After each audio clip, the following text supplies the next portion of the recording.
Welcome to Native Bidaské, Native News Online's weekly spotlight on the people making news and leading change in Indian country. On this week's Native Bidaské, we have Jackson Brossy from the SBA. And Jackson is actually the Assistant Administrator in the Office of Native American Affairs in Washington, D.C. He's a Navajo brother, and welcome to Native Bidaské.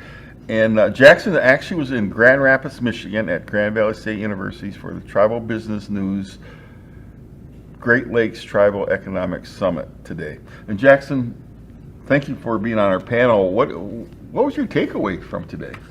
My takeaway is that Grand Rapids is a beautiful place.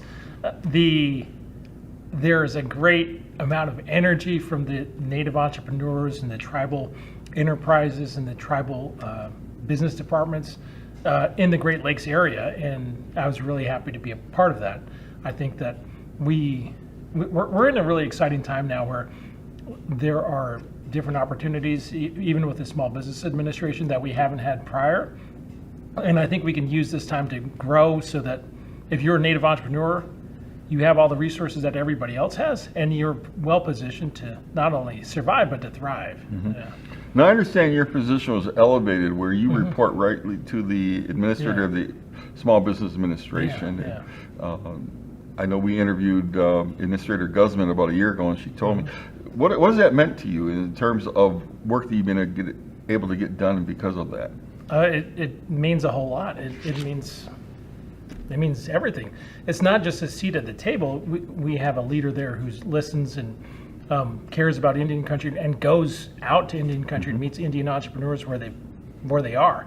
She went out to the Navajo Nation. She's the first head of the SBA to visit the Navajo Nation ever. And I'm really happy about that. And elevating the office is something that Indian country has asked for a long time. Yeah. And we know that going to the Navajo Nation is not easy in terms of, it's not like just flying into LA or Chicago.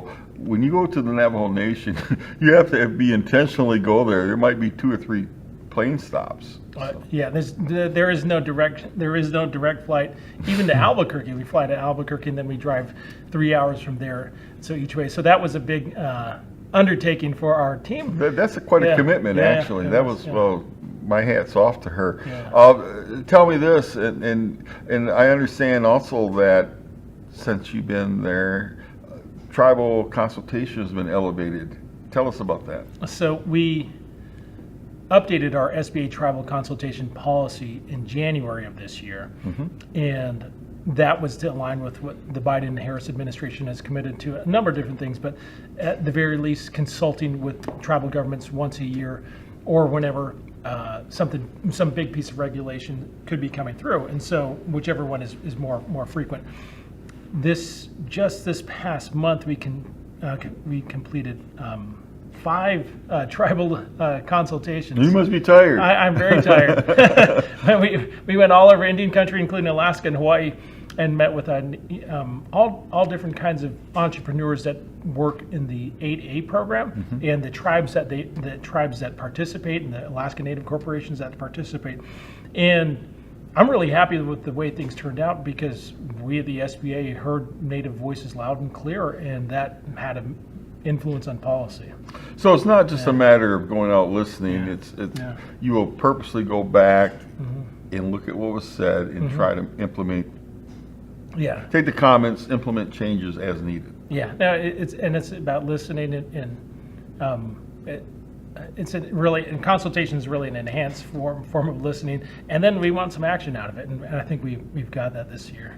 That's really great. And today you talked about the 3 C's, right, that you deal with. Can you go over that real quickly? Yeah. So the SBA, if you're a small business entrepreneur now, you probably know a bit about the 3 Ps, the Paycheck Protection Program. Yes. But prior to that, and really what we at the SBA do, we like to say 3 C's: access to capital, 1, capital; 2, contracting, and so that includes the 8A program, which is a huge driver for many Native communities, and then counseling.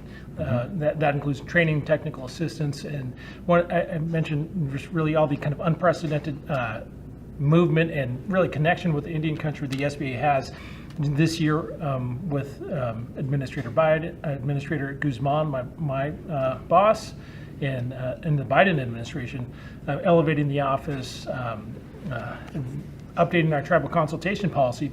Another one is bringing in just under 40 new Native partner organizations, Native nonprofits, in a program called the Community Navigators Program that were not partners with the SBA prior to that. And so that's all thanks to the Community Navigators Program. And we've got a few great hubs. One of them is the Awista Corporation, which is, they connect us with more than 30 Native CDFIs across the country. So really, really exciting time. And truly, I guess one of my takeaways from today's summit, economic summit, was the fact that entrepreneurs are out there, and Native people, could argue, have been entrepreneurs for a very long time. And I really like what you just said about the counseling, because oftentimes people have some good concepts. They may have a good business idea, but they may not even know how to put it down in a business plan. And as most people know, if you don't plan, you're planning to fail. So this counseling, does that help people with those types of needs? Absolutely. And the cool thing about the counseling through the Community Navigators Program is now we're able to get out into communities we haven't had in the past. One of our partners is the Arctic Slope Community Foundation. And the Arctic Slope Community Foundation serves Alaska Native people on the very northern tip of Alaska, as far north as you can go and still be in the United States. And that's a place where, while the SBA, we have 68 offices across the country, we're not able to get everywhere. And a lot of times it's hard to get to the most remote and more rural places, which a lot of times overlaps with Indian country and Native people. But thanks to this program and partners like the Arctic Slope Community Foundation, we're able to get to the very tip of Alaska and work with these entrepreneurs and help them achieve their goals. So how do people get a hold of the counselors and some of the 40 extra that you put into place? How do they get a hold of it? Go to the SBA. SBA.gov. We have everything there.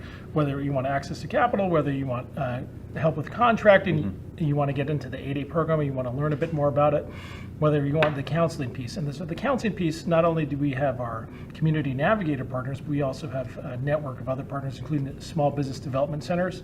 And there actually is one in this building here, and they joined us today. So. Oh, that is fantastic. Well, and I think that, as I said, Native people have been entrepreneurs for a long time. And give us some examples. Would artists be considered entrepreneurs? Artists are very fishermen up in Alaska. Artists, fishermen in Alaska, fishermen in the Washington State. There are all different kinds of fishermen. There are fishermen with tax and treaty rights that allow them to be tax exempt in places like Washington State.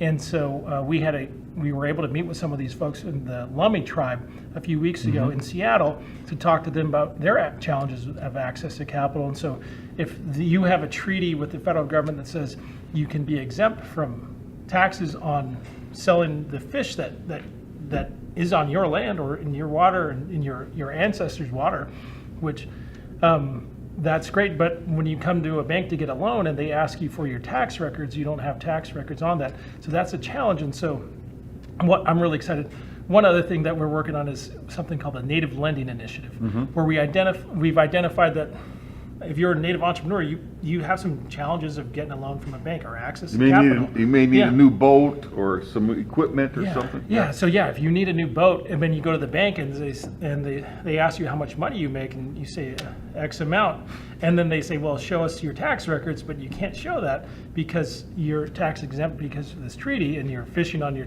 traditional lands. That's a problem. So we've identified that as a problem. We want to work with Native entrepreneurs so that they're able to just show their financials and be able to get those loans. And it's not just fishers. There are people that do farming on tribal trust land. They are, for the most part, tax exempt. Small business people. Yeah, all these small businesses. And so that's something else we're excited about. So you must be able to wake up every day knowing that you're helping people in Indian country. That must be a good feeling. Well, there are some really talented entrepreneurs out there that need help, and if we can help, I guess we can make it easier for them to get access to the same exact tools, same exact capital that if any other non-native person has, if they grow up in a city or if their land isn't trust land, we need to make sure that they have that same exact access as anybody else. It's a lot of fun. You know, what we heard today was lack of access among Native Americans to capital is still a major problem, and you're exactly right. If people don't have their books together, it's hard to go get that loan, and so the counseling really provides that formality of how to really start thinking like a business person. Yeah, the counseling, and again, our community navigators program. I'm really excited about the group. One of the big groups we partner with, the Uista Corporation, and their spokes in this program, what we call them spokes, are Native Community Development Financial Institutions, CDFIs, and the CDFIs. They provide access to capital, and they couple that with training and technical assistance so that when people are ready for the loan, or they help people get ready for the loan. And then when they do get that loan, that they're able to repay that loan back to the CDFI, and we're really happy to partner with those CDFIs. What do you know about those entrepreneurs who may not be ready yet today? That does not mean they won't be ready in 6 months or maybe even a year from now, correct? Absolutely. And sometimes these dreams take a little while to come to fruition. It's just like planting the seed. Sometimes it takes a little while. But you're working with groups like Native CDFIs, working with groups like the Small Business Development Centers that the SBA co-funds, and including the one right here in this building here in Grand Rapids. Grand Valley State University, yes, in Grand Rapids. They're great partners, and we have a lot of really great success stories about companies being built out of that, companies that get into the 8A government contracting program. A lot of times come to either the SBA office or the SBDCs, and they're able to connect them with different resources so that they're able to get into government contracting and then get into the 8A program. Well, what else do you want to say about the SBA before we close this down? Well, I think the SBA really, I'm really proud of the SBA stepping up to provide support during the pandemic and that really hard times for our economy, and our people, whether it was the nation as a whole or Indian country, which was especially hard hit with the COVID pandemic. And we want to make sure that door is open to every single Native entrepreneur moving forward, just like it was during the pandemic when a lot of folks, we had more than $2 billion in PPP funding go to Native-owned firms. We want to make sure that same support continues and we grow in it. And I think the future for Indian country businesses, small businesses, is really bright. And what about business owners who know there are some infrastructure dollars are out there? Are there programs that get them ready to partake in that? And you know, the idea that all of a sudden maybe roads are being built and maybe they're going to need concrete, and some people want to start their business. Are there opportunities through the infrastructure, through the SBA? So there are opportunities to build up if you're a contracting firm and you want to do contracting with the federal government or with the states. And a lot of the bipartisan infrastructure law funding is running through states and some tribes, and they're going to be the entities doing a lot of the procurement. So if you want to get procurement ready, definitely there are resources with the SBA to help you do that. And there are also resources in things called Procurement Technical Assistance Centers, PTACs. There's some excellent Native PTACs across the country. One of our partners is the National Center for American Indian Enterprise Development. They put on the RES conference, but they also have a great PTAC team. And those folks can help you get ready for federal contracts, but also the state contracts that come out of the bipartisan infrastructure law. Yeah, as we know, those contracts many times are not small contracts. They could be game changers. Yeah, game changers, maybe $1 million contract or something. But people need to be ready, and that's where the SBA can help get them ready through Absolutely. this counseling. I really appreciate this.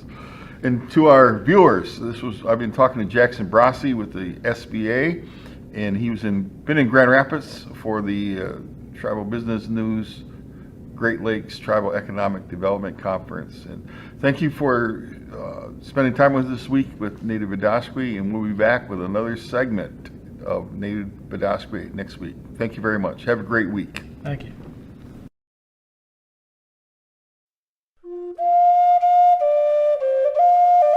If you appreciate what we do here at Native News Online, we invite you to donate to support our continued work covering Indian country.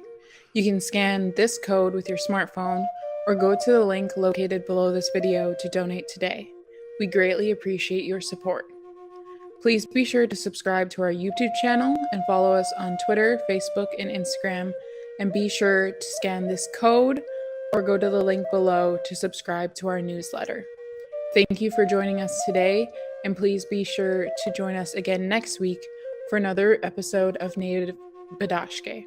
Chimi Gwech.